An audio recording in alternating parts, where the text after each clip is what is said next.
Who knows better about surprise than Japan? Okay, why didn't you tell me about Pearl Harbor? Okay? I am back. Slept in my own bed last night, in my studio today. Very, very pleased to be back with you and not on the road. Still very tired, even though our trip was not a vacation. I feel like, when you feel like you need a vacation after your vacation because you're so tired. It's one of those deals. But I want to talk about this. Even though this story broke early yesterday, and I'm sure a lot of you have seen it, I wanted to talk about this. One, because I've been to Japan and Hiroshima, but also because of the fact that I served in the military, and I think I have somewhat of a unique perspective from many people out there, especially Republicans, these cowards and bootlickers of Donald Trump who are just going to simp for him. Let me preface what I'm getting ready to say with a few things. We don't need to be delicate or sweet or precious about our histories. In World War II, the Japanese military committed atrocities. I think we need to think clearly, fully about our history, about the history of the planet, about our interactions one with another as countries. Having said that, and having referenced thinking fully about everything, we need to deal with our allies, and Japan is an ally, a close, important ally of the United States, in a manner that is respectful. And what Donald Trump did yesterday was not respectful. And I'm going to talk about that second. I actually have a clip of an elderly Japanese man in Tokyo being interviewed by Reuters, and he expresses concern. It makes him nervous, I think is the word he uses. But before I do, I want to play a clip that this moment that I'm getting ready to play for you happened just before the Pearl Harbor gaffe, where Donald Trump is waxing powerful about the weaponry that we have, about what I ostensibly think maybe talk about nuclear weapons. Many people right now are postulating, predicting even, that Donald Trump intends to fire off a nuke during this term. And I hope that there's some clear-headed people, adults in the room, who will prohibit this from happening. There are no indications that there are stopgaps in place or obstacles in place to prevent Donald Trump from annihilating the world. He's surrounded by bootlickers and sycophants and ass kisses, yes men, followers. There's not a leader among the administration. But I want to start with this clip where Donald Trump is talking about some of our weaponry is unthinkable. You don't even want to know about it. Oh, you could end this thing in 2 seconds if you wanted to. Don't you want to end this thing in 2 seconds, Donald Trump? It's remarkable sitting next to the Prime Minister of Japan, herself a conservative, a Trump ally herself, and waxing, menacing about our weaponry. Watch this. I haven't picked up your language, so the next time you come, I'll have your language mastered. All right, go ahead. If the war is almost over, why is the Pentagon going to ask Congress for an additional $200 billion? Well, we're asking for a lot of reasons beyond even what we're talking about in Iran. This is a very volatile world, and the military equipment, the power of some of this weaponry is unthinkable. You don't even want to know about it. Oh, you could end this thing in 2 seconds if you wanted to, but we are being very judicious. But we want to do. Don't forget, Biden gave away. That is dangerous. It's scary. It's remarkable that a president of the United States of America, I mentioned earlier Japan, the military having committed atrocities, but so did we. So did we. Using the same kind of powerful weapons that Donald Trump is alluding to here. We killed nearly 200,000 civilian Japanese in World War II in Hiroshima and Nagasaki. I've been on the ground in Hiroshima at the memorial, the Peace Museum, and I've been outside of the tower that stands where the bomb was dropped at 1,500 meters or so above that particular location and seen the devastation. I've watched the videos.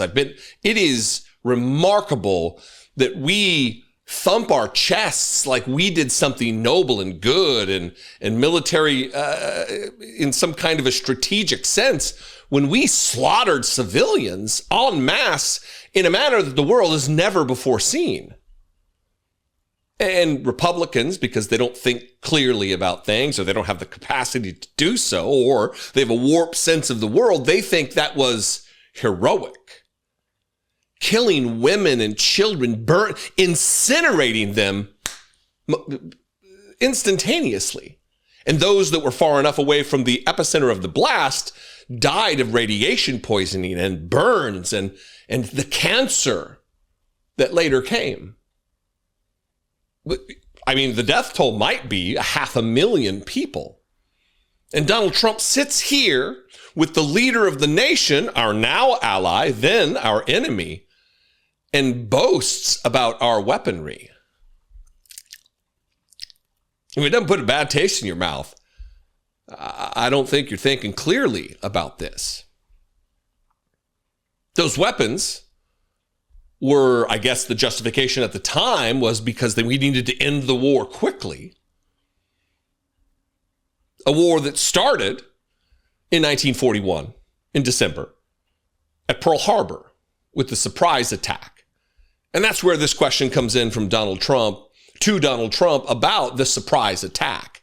Now, there's a lot of confusing things here because the Japanese people, the Japanese military didn't owe us a warning that they were going to attack us. And that's not the predicate for the question. That's not the basis of the question. It's why did we not inform our allies of what we were going to do, even if it's a half hour, an hour in advance? We didn't do any of that. We don't treat our allies like they are partners in strategic matters such as this. Strategic matters such as this that will absolutely impact them economically, maybe militarily, maybe national security-wise. It's a remarkable moment from Donald Trump that's really not being talked about, I think, in a fulsome manner relative to the implications of our allyship, of our relationships globally. Watch this, and we'll talk about it on the other side. Go ahead, please.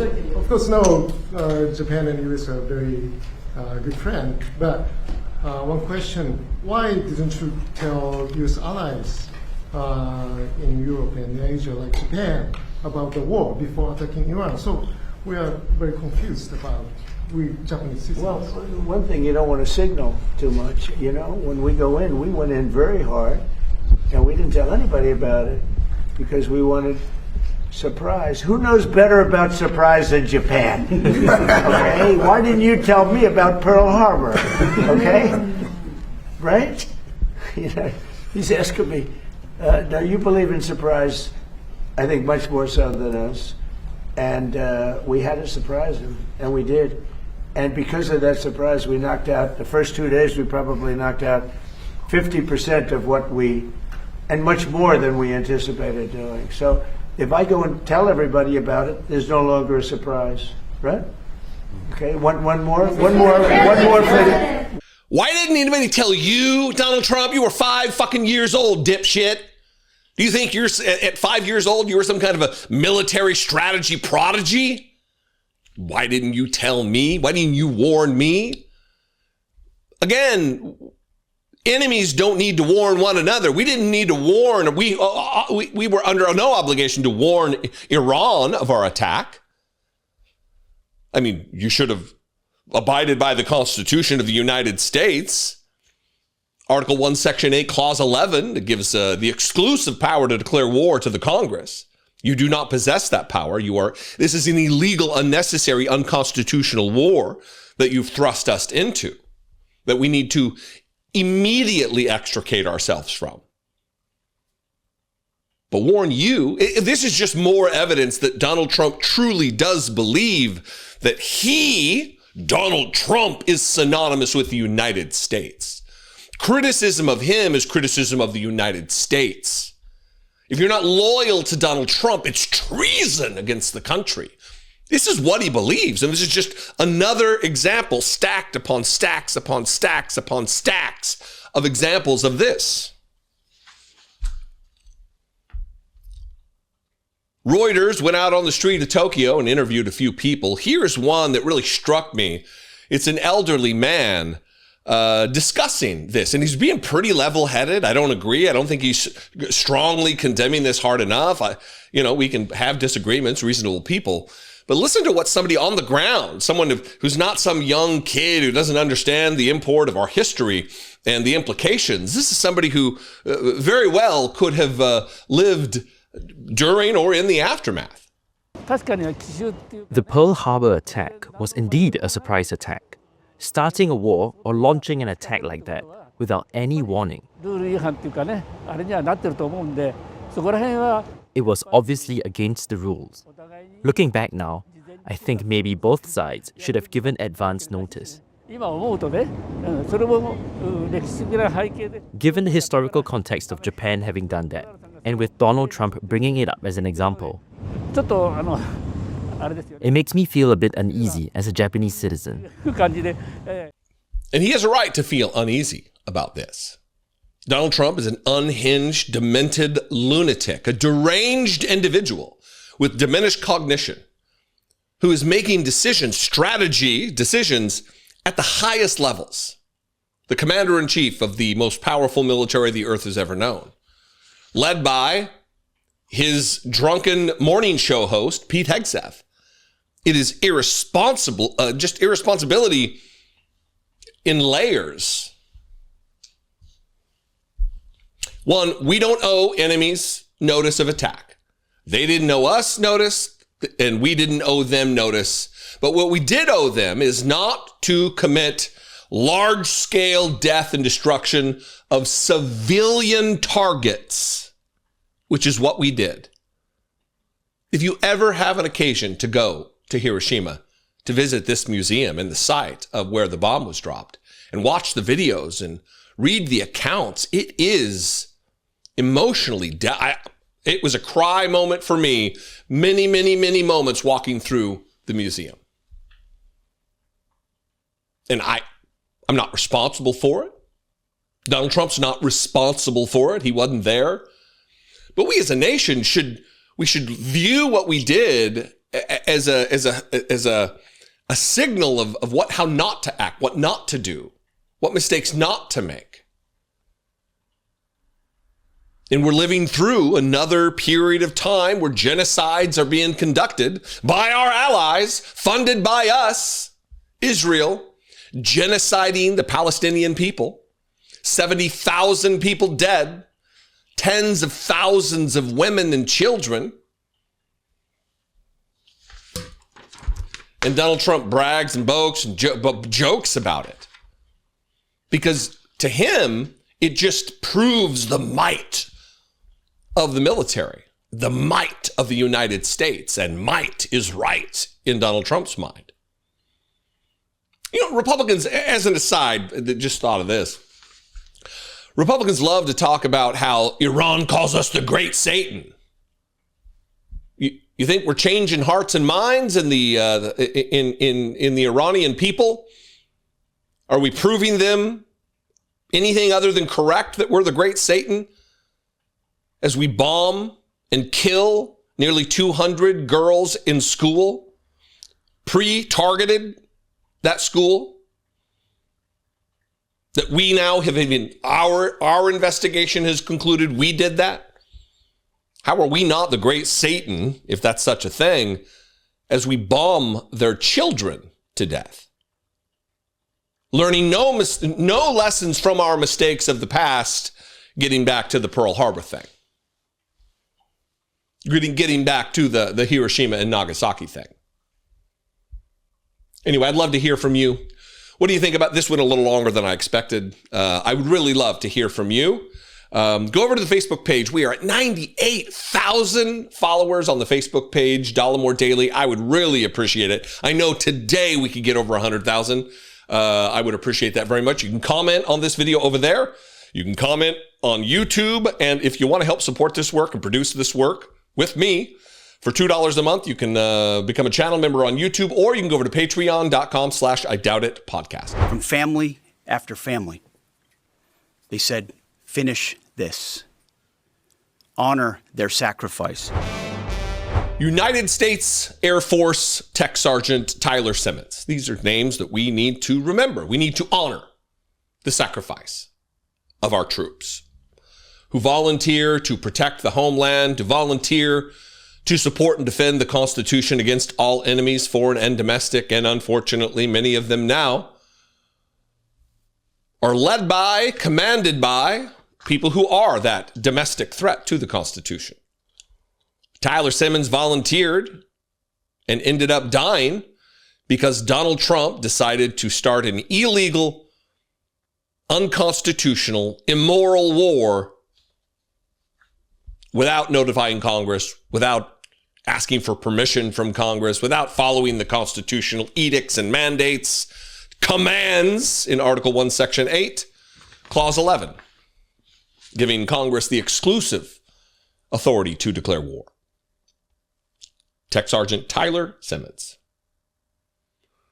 And now the same people who act like we got to love the troops and support the troops, Pete Hegseth, Donald Trump, the rest of the ghouls in the Republican Party who are so quick to deploy troops, sending them to their deaths,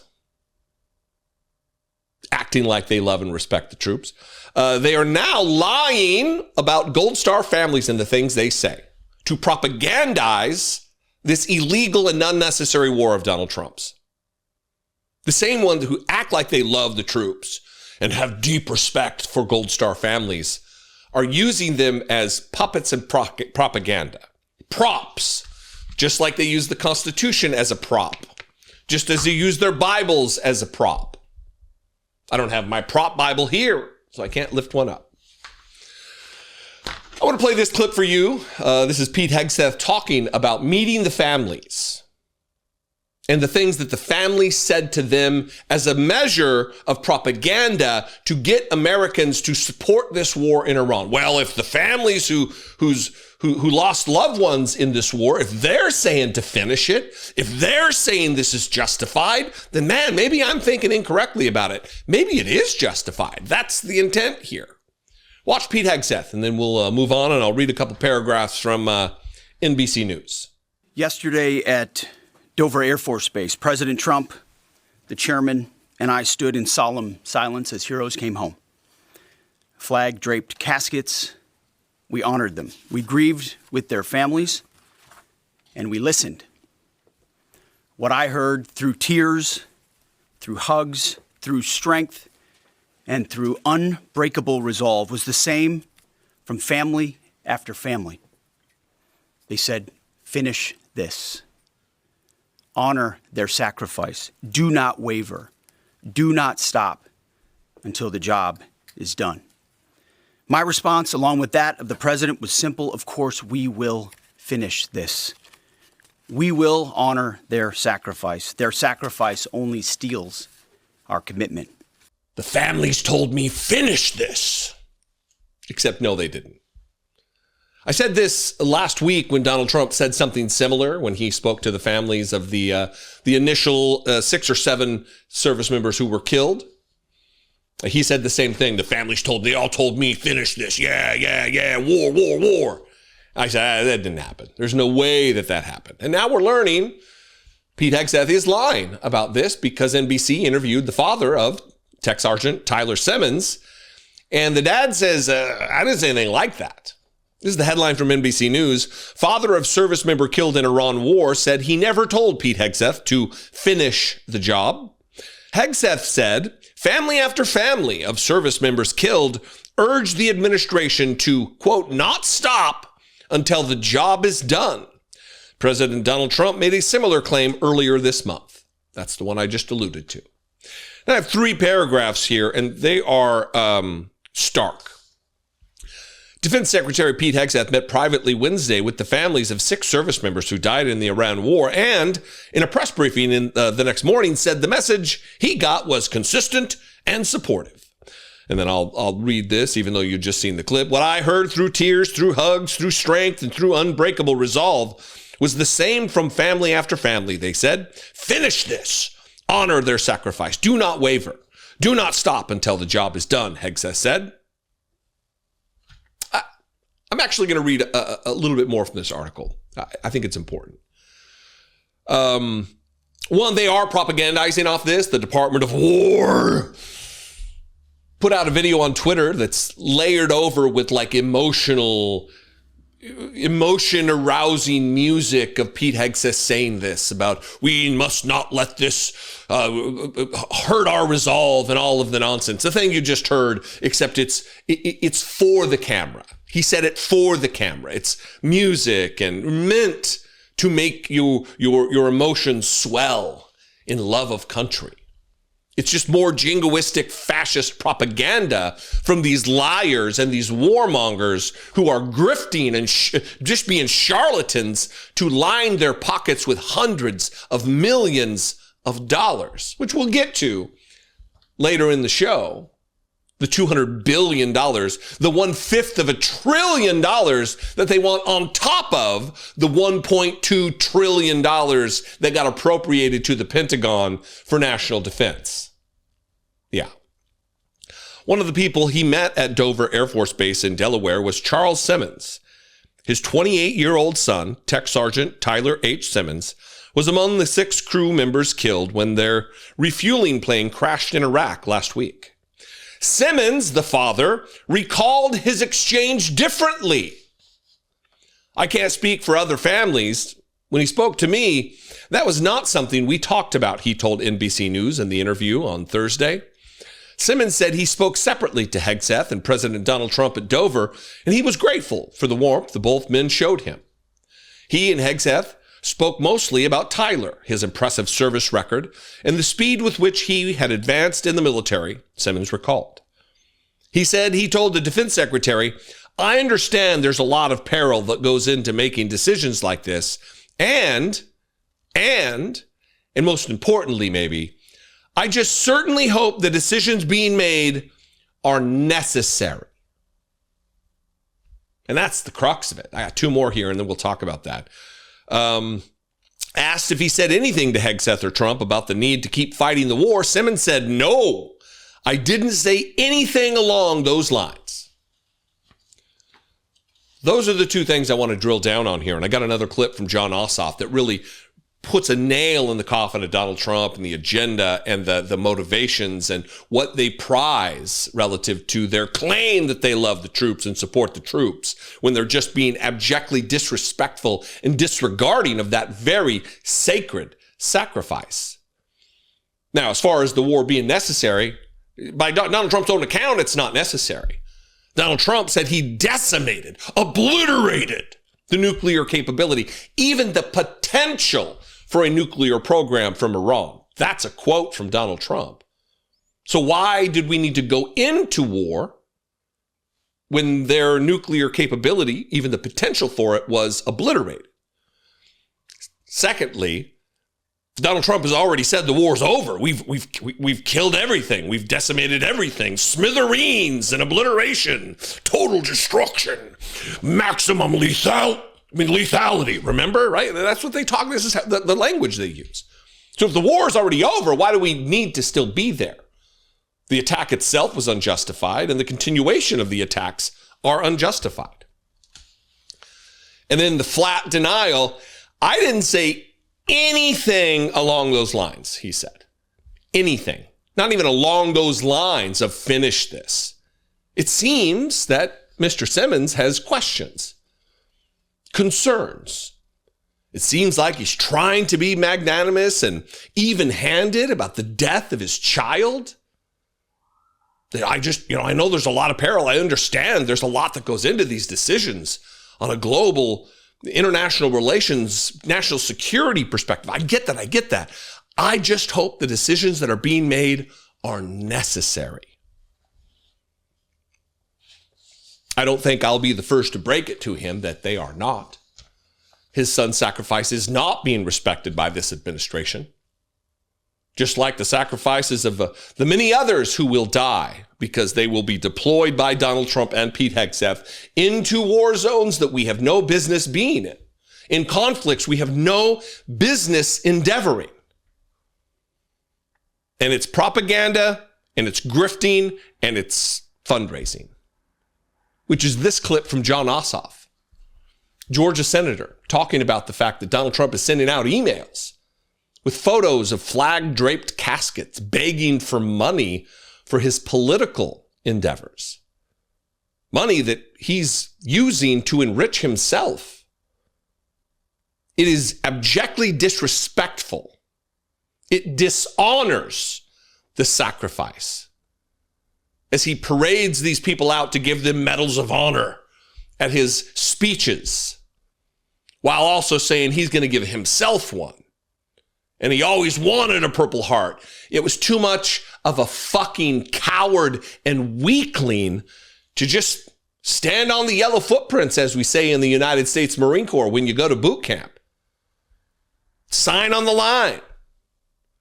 Watch Jon Ossoff tell it like it is and like it should be told relative to what's happening right now with the Republican Party, with Donald Trump, and his disrespect for our troops. I also hear them expressing concern about the cavalier attitude toward all of this that we see from the White House.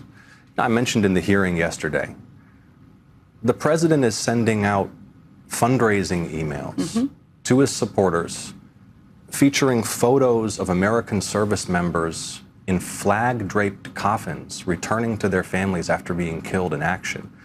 It's the most callous and disgraceful disregard for the sacrifice that these service members have made. It gives the impression that the president and his team really do just view those who wear the uniform as pawns.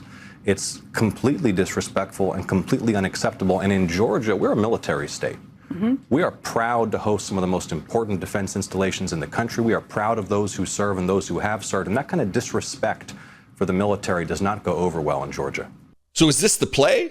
If Donald Trump finds himself a little low in the campaign coffers, just send some more troops off to die and then take a picture of their casket with the flag draped over it and get some more money from that.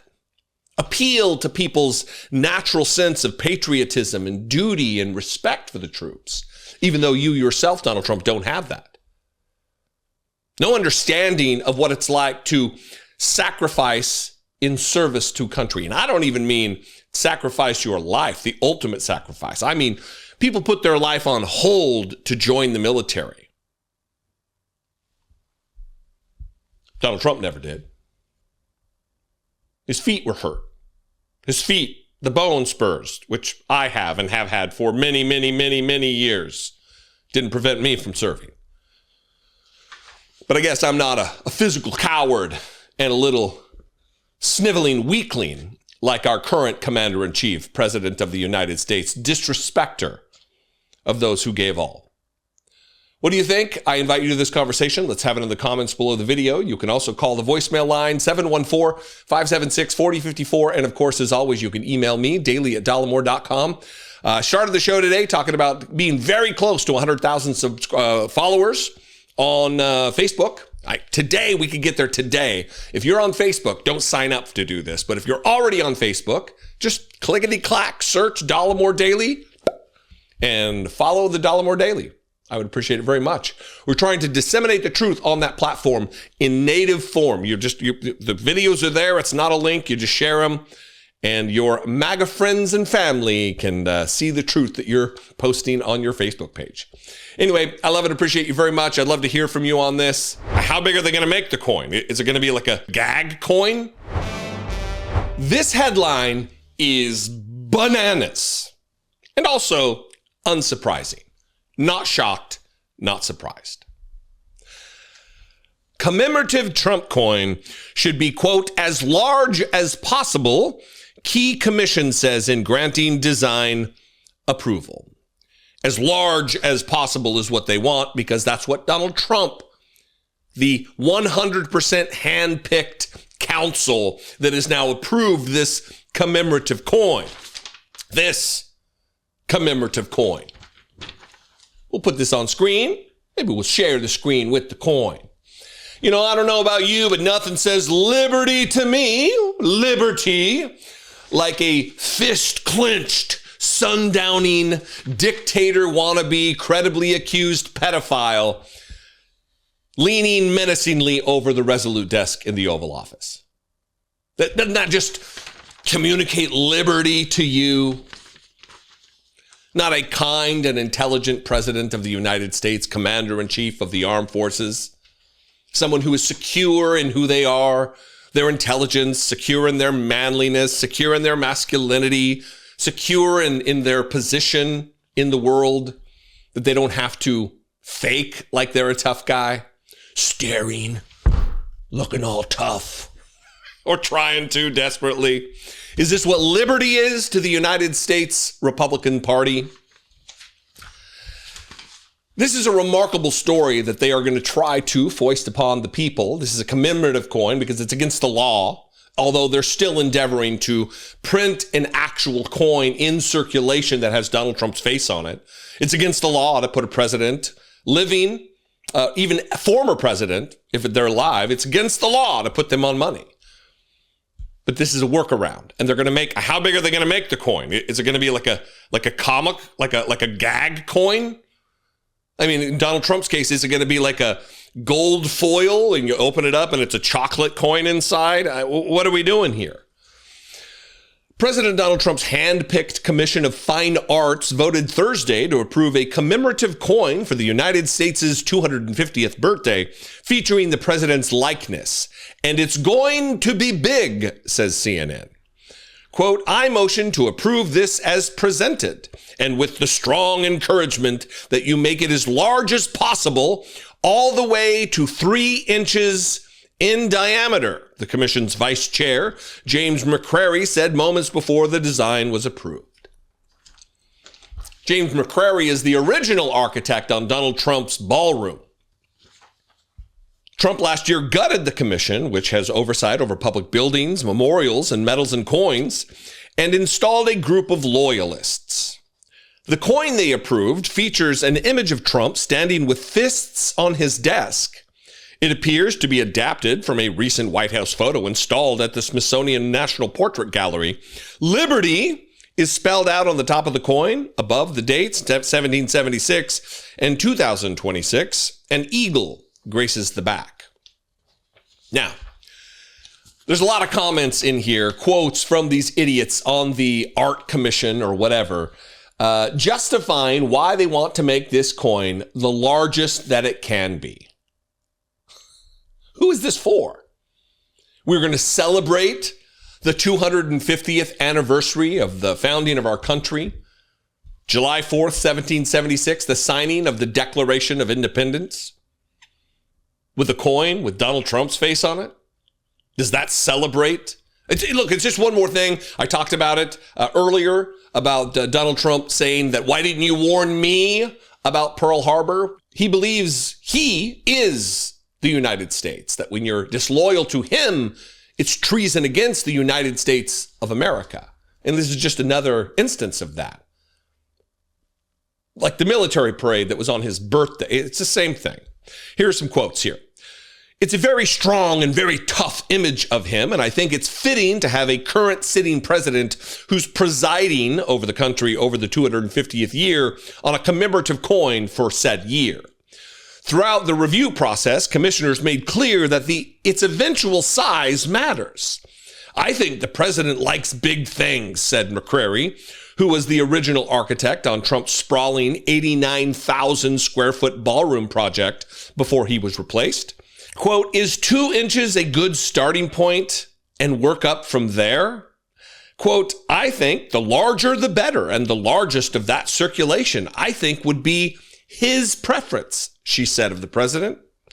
The commission is also in the process of reviewing a proposed $1 Trump coin, which is raising legal concerns because it's against the law to display the image of a sitting president or living former president on currency, according to the U.S. code governing coin design. And Republicans are not going to say anything about this. I mean, in the larger picture, it doesn't really matter because this is not legal currency. It'll be out of circulation because it's a commemorative coin. This is dipshit shit. But it really is a glimpse into the madness of Donald Trump, of the weak-mindedness of Donald Trump, that his fake tough guy image is going to be emblazoned on a coin. Is it going to make him feel better? Is this going to be fine? Listen, if this is finally the thing that makes him feel better about himself to where he can start actually being the president of the United States, of all of the United States, and stop having his masked secret police execute citizens in the street and kidnap 5-year-old children on their way home from school, attacking black and brown people, if this is going to be the thing that stops him from attacking errantly countries across the globe, Iran and Venezuela, soon to be Cuba, maybe Canada, maybe Greenland and Denmark, Panama, if this is the thing, then yeah, let's print the coin and have it be 3 fucking feet in diameter, not 3 inches. If that's going to be the thing, but that's not going to be the thing. Donald Trump is weak. He's rotting. His hand is rotting away. His neck, his head just fall off of his body with the rotting rash neck that he has, his swollen, fat, greasy cankles. He knows he's dying, and it'll likely be this year, dying in his sleep. Hopefully before his 80th birthday, which is in just a few months. And then we can get on with the business of the country. Get on with advancing your life, your well-being, your children's well-being, your grandchildren's well-being, the future of the United States of America. Anyway, what do you think? I invite you to this conversation. Where am I wrong? I'd love to hear from you. You can comment below on YouTube. You can comment below on the Facebook. If you are not following the Facebook page, Dollemore Daily, I would appreciate it very much. And if you're not subscribed on YouTube, do me a solid and subscribe to the channel. As far as $200 billion, I think that number could move, obviously. It takes money to kill bad guys. You know by now, if you watch my content at all, if you've listened to political commentary at all from my colleagues in this space or mainstream media, if you pay attention, you know that the United States budget for our Pentagon, our military, our defense budget, even in peacetime, is greater than that of the next 9 nations combined. Not the next 2, number 2 and number 3 on military funding, we spend as much as those 2 countries combined. No, it's the next 9 countries. It's China, it's Israel, it's Russia, it's the UK, it's France, whatever those countries are. I don't have them memorized. But that's a remarkable amount of money. And it increases every single year. Now we're up to the point where Donald Trump has given $1.2 trillion for 1 year, $1.2 trillion, $1,200 billion to fund the United States military for a single year, for 365 days. And now that Donald Trump has plunged the United States into an illegal, unconstitutional, unnecessary war of choice in Iran, they're asking for $200 billion more. In addition to the $1.2 trillion. What? And you might ask, well, what's the justification here? There must be some extenuating circumstances. Well, you would be wrong if you think that. It's good to ask the question, but you'd be wrong. There are no extenuating circumstances. There are no rock-solid justifications for wanting more money. And it's an uphill battle. I watched Lauren Boebert even on CNN this morning. She's like, I'm not voting for it. No. It's a no from me. And there's a lot of Republicans out there who will not vote for this. And the razor-thin majority in the House of Representatives really makes it an uphill battle for Donald Trump and Pete Hegseth on this.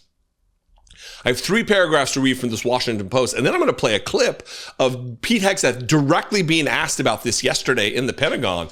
And his answer did not inspire confidence that we are being, one, led by just normal, decent, reasonable people with a functioning fucking brain inside their two ears, but also that this is just fly by night. These people are just stupid. Why not if you're going to be asking for a supplemental, why do you ask for something so outlandish and outrageous? While Donald Trump is getting ready to sue he has sued the Treasury and the IRS for $10 billion for himself. This is just a measure to enrich themselves. This is the headline from the Washington Post. Pentagon seeks more than $200 billion in budget requests for Iran. Some White House officials do not think the Defense Department's request has a realistic shot of being approved in Congress, one senior administration official said. The Pentagon has asked the White House to approve a more than $200 billion request to Congress to fund the war in Iran, according to a senior administration official. In an enormous new ask, it is almost certain to run into resistance from lawmakers opposed to the conflict. That number would, by the way, that's an inaccurate statement on the part of whoever wrote this article for the Washington Post. It's not just going to run into resistance from lawmakers who oppose the conflict. It's running into resistance from Republicans who believe in America first that Donald Trump campaigned on. That, look, I got families who are hurting right now who can't pay for gas because the price is spiking. It's up like $1 a gallon. More than that in many municipalities across the country. There is a faction. Rand Paul's not fucking voting for this. I mean, it'll balance because John Fetterman, there's not a genocide or killing of brown people over in the Middle East that he doesn't want to support, so he'll vote for it. That's one Democrat. And there might be some Nazi collaborators in the Democratic Party in the House, Tom Suozzi and Marie Gluesenkamp Perez. They seem to love to fund fascism, maybe. But on the whole, there's a ton of Republicans, even Republicans, who aren't going to do this. And it's not just those who oppose the conflict. They probably agree with the conflict. They likely agree with the conflict, but they don't want to be funding an extra $200 billion, $200,000 million, when the Pentagon is already flush with cash, so much cash that they don't even know what to do with it. So much cash, they're buying $100,000 grand pianos for the Air Force secretary's home. Tens of millions of dollars on steak and lobster and crab. Enough with this. That number would far surpass the cost of this administration's massive airstrike campaign to date, and instead seek to urgently increase production of critical weaponry expended as U.S. and Israeli forces have struck thousands of targets over the past 3 weeks, according to three people familiar with the matter, who confirmed that the Defense Department is seeking packages of that size. Like some others for this article, the people spoke on the condition of anonymity to describe the administration's sensitive planning. Now, listen, there might be some of you out there who still offer Donald Trump and Pete Hegseth and this administration the fairness and charity in their arguments that they do not deserve. So here's a clip. Here's Pete Hegseth being asked this question to justify the $200 billion that they're asking for, on top of the $1.2 trillion. And his answer, no surprise to you, no shock to you, it will not come as either of those. It does not answer the question. It's a lot of jingoistic talking points. The only thing I am shocked about is that he doesn't drop the two words that he loves, maximum lethality. Watch this. The Vice President has often emphasized that the goal of this war is to denuclearize Iran while also avoiding a larger quagmire. I know that you touched on this. I'd like you to expand on how do you do that? How do you denuclearize the country while also avoiding this, forever war? And then there was a report last night that the Pentagon asked the White House for $200 billion for Iran war supplemental. Can you confirm this, and can you explain why a package this large is necessary? Well, first of all, none of this would have been possible without Midnight Hammer, without that audacious mission with very clear goals that did obliterate their ability to enrich and the capabilities they have in those facilities. So it created the conditions for Iran to step forward and say, okay, you can reach out and touch us like that in our nuclear ambitions. You can see that we're still trying to do this. let's make a deal. And President Trump put our two best folks on it, Steve and Jared, and they worked diligently, earnestly. I watched it to try to pursue that deal. And ultimately, I think the whole time Iran sort of said, well, we'll talk as we build more missiles and as we build more UAVs and we create this conventional umbrella so that if we chose to, we could try to reconstitute the program.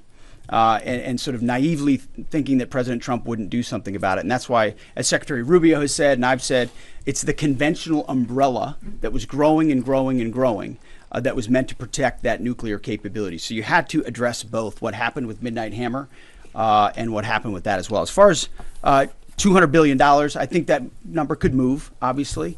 It takes money to kill bad guys. So we're going back to Congress and our folks there to ensure that we're properly funded for what's been done, for what we may have to do in the future, ensure that our ammunition everything's refilled, and not just refilled, but above and beyond. I mean, President Trump, as he said, rebuilt the military in his first term, didn't think he'd use it as dynamically in his second, but he had. So thank goodness he did that. And an investment like this is meant to say, hey, we'll replace anything that was spent. And now that we're reviving our defense industrial base and rebuilding the arsenal of freedom and cutting deals like our great deputy secretaries here is doing, long lead times on exquisite munitions, we're going to be refilled faster than anyone imagined. And I think, we're also still dealing with the environment that Joe Biden created, which was depleting those stockholds and not sending them to our own military, but to Ukraine. Can you explain why a package this large is necessary? That was the question. Well, first of all, none of this would be possible without Operation Midnight Hammer. What? And then he goes and rambles and rambles and rambles and then finally says it costs money to kill bad guys. What are you? We are being led by the least of us. The people with the least morality among us, the least sense of ethics, the least sense of decency, the least intelligence. It costs a lot of money to kill bad guys, you fucking spindly-legged dipshit. Well, take it out of the $1.2 trillion that's been appropriated, you ghoul. Or return the 100,000, the 98,000, let's be accurate here, the $98,000 Steinway grand piano for the Air Force Secretary's home. How about that? Stop buying lobster and crab for Pentagon staff and use it for that. How about that? You have $200 billion more this year than you had last year, and it's still not enough. Now you need an additional $200 billion. This is to grift and to be charlatans, to enrich themselves. When all of this is over and the actual investigations begin, the fulsome investigations to get to the bottom of who and where this money went, into the pockets of whom, we're going to find out that there were large-scale fraud happening. Now, we already know in the Department of Homeland Security, Kristi Noem was granting $220 million, $250 million contracts for commercials to companies that didn't exist until hours before the bid went public. We know this. And when we find out about that, we're going to find out Kristi Noem is millions of dollars richer because she took part in that. She got a taste of that. It wasn't just Tricia McLaughlin and her husband. Others. We're learning now that Corey Lewandowski's blackmailing companies. If you want a DHS contract, you got to kick to me. Tom Homan did the same thing with his $50,000 in cash in a kava bag here in D.C. The same thing is going to be happening with the Pentagon. To be sure, it's not a prediction that I'm even going to write on the whiteboard that I said I was going to get that I never did, to write my predictions down. Still got to do that. You don't have to be so politically astute and plugged in to know that that's what's going to be happening. Donald Trump has increased his net worth by orders of magnitude since he took office. Anyway, all so they can enrich themselves while endangering Americans at home and abroad. With no clear national security, focus, agenda, justification.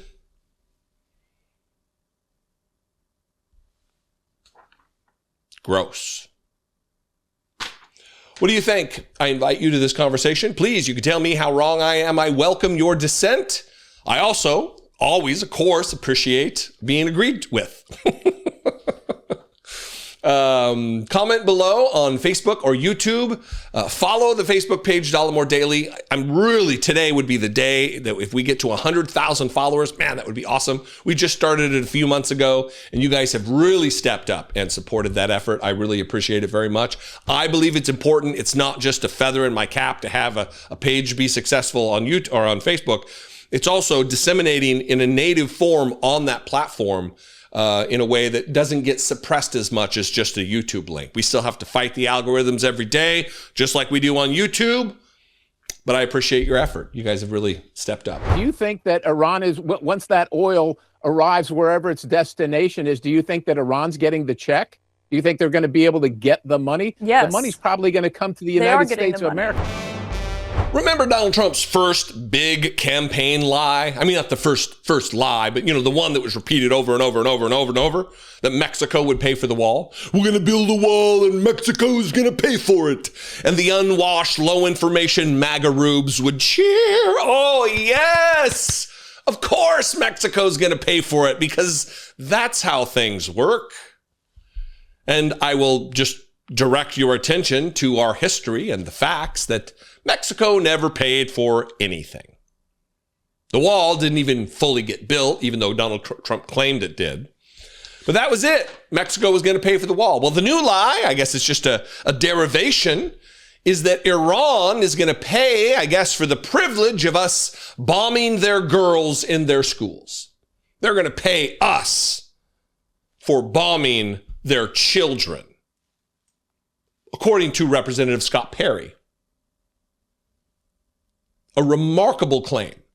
He was on with Caitlin Collins last night. And, listen, I give a lot of shit to mainstream media because I think they fail more than they succeed. I think they are really dropping the ball. They are enabling fascism to take root, take hold more rapidly than it would otherwise. They are not living up to their constitutional obligation, living up to the protections offered them as the only occupation listed in the United States Constitution as protected, the free and fair press and the First Amendment. She did a good job yesterday, though, pushing back. Direct fact checks in real time to this dipshit, Scott Perry, who doesn't seem to understand much of anything, but doesn't understand how sanctions work. Scott Perry might not even understand what sanctions are based on the second clip that I'm going to play for you.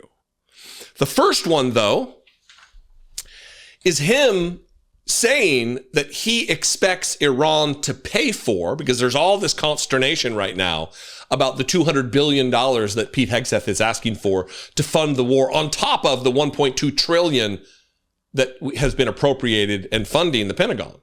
He wants more. He wants $500 billion for this war that's already over and that was unjustified because Donald Trump obliterated the nuclear potential capabilities. None of it makes any sense at all, especially this clip from abject idiot Scott Perry. Hear from the administration what they want to spend all of that money on before you're willing to say whether or not you're voting yes on it. Is that what you're saying? I think most members, like I said, it doesn't matter if you're Republican or Democrat. We represent our districts and we understand. We support I support the president. I support this action. But at the same time, we've got to pay for this. So how is this going to be dealt with? I would actually like to see Iran pay for this, whether it's $20 billion or $200 billion, whatever it is. Look, they've been at war with us for 47 years, and it's finally being ended by the president, which is awesome. But it comes at a cost, and they have resources. They have been siphoning those resources away from their population for those 4.5, 5 decades. And certainly they could pay that bill pretty quickly once things get up and running and the Ayatollah is no longer in charge. So I think that's an option that we need to pursue as well. You want to see whatever this costs the U.S. taxpayer, whatever the Pentagon does come to you and ask for, to be offset by Iran? Well, I think we got to pay for this somehow, right? We don't have endless money. I mean, it doesn't just come with the cost of conflict. I mean, everything in Congress that we pay for people like me that don't want to bankrupt the country say, how are we going to pay for this? What are we going to do without so that we can have this? And unfortunately, in Washington, there are very few people that ask that question, which is how you end up $38 trillion in debt. I don't know about you, but I'm very, very tired of this. We've been at war with them for 47 years. Bullshit. That is insane. I'm 51, and I can tell you, we have not been at war with Iran for 47 years. We all know that. I was in the Marine Corps in the 90s, and we were not at war with Iran then. We're at war with them now because of Donald Trump's inexactitude, his idiocy, his disrespect for the Constitution, his desire for legacy, if this is the legacy he wants to leave behind. It is just inexplicable. So they want Iran to pay for the privilege of us genociding their school children. Great. Fantastic. And then when pressed on this about this idea that's being floated out there by Scott Bessent of lifting the sanctions off of Iran, a country we're currently in a military conflict with, because this will, I guess, help lower gas prices. So it's about the United States. It's about Donald Trump's political reputation with MAGA before the midterms that they're going to lift sanctions. And Scott Perry fundamentally does not understand how again, I think it's more, he doesn't even know what sanctions are, because he's in this clip, he is in this clip postulating that, well, Iran's not going to get any money if we lift sanctions. If we sell oil that is being restricted, that's out there in outside of the Strait of Hormuz, they're not going to get any money for that. It's not going to be deposited in an Iranian bank. Where do you think it's going to go, dipshit? What are you talking about? Watch this, and also take note that Caitlin Collins pushes back in real time and corrects this moron who is a sitting member of Congress. Watch this. You talk about Iran and what a threat they are and what a disaster of a regime they are to their people, to the world. Secretary Scott Bessent said today, the Treasury Secretary, that the U.S. might suspend sanctions on Iranian oil that's already out to sea amid these high prices. I think some people might say, why would you ease sanctions on a country that the United States is currently at war with? How would you answer that? Well, I would answer that. Do you think that Iran is, once that oil arrives wherever its destination is, do you think that Iran's getting the check? Do you think they're going to be able to get the money? Yes. The money's probably going to come to the United States of America. How are they getting the money? Is it being wired by China and by India to what bank in Iran? And if there is a bank in Iran, in about 15 minutes, it can be gone.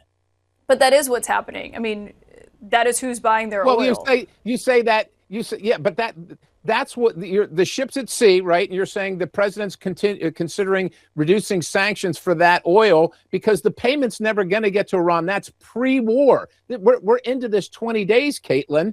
We're into this 20 days. I mean, everything has changed. You're acting as though we're 20 days ago when Iran was sending this ghost fleet around in violation of the sanctions, getting paid. That's all different now. Everything has changed. The banking said they don't even have an internet in Iran right now. Well, but the leadership does. Obviously, they turn it off. We can't even find the so-called supreme leader. Is he alive? Does he have a leg? Is he in a coma? We don't know any of these things. But I don't think that means that they're not getting any of the money from oil right now. I mean, they turned off the internet for the people of Iran. That's certainly true. Right. But I think some people might not see the rationale. You're speculating, and so am I. But I don't think you can assume. That the terms of sale are the same as they were 20 days ago now. But do you have any issue with that? I guess in principle of easing those Iranian sanctions while the U.S. is at war with Iran, or do you see the logic? I think the issue is that we are not going to punish the countries that receive the oil, because they're likely going to get it for free or they're going to pay us for it. The point is Iran's not going to get the money. And even if Iran were to get the money, where are they going to spend it? Russia's not helping them. China's not helping them. I don't know if anything's much open on the streets right now in Iran. I think people are hunkered down in survival mode right now. And so I don't think the regime is going to, be headed out for vacation on their the new influx of money from the money that's sold to China or India. Yeah, I mean, I think Russia is still helping them. They're helping them target U.S. forces and assets in the region, as you know. But we'll leave the conversation there. That's a claim, right? That's a claim, but let's not speculate. Yeah, well, I mean. So where would the money go, Scott? Where would the money go?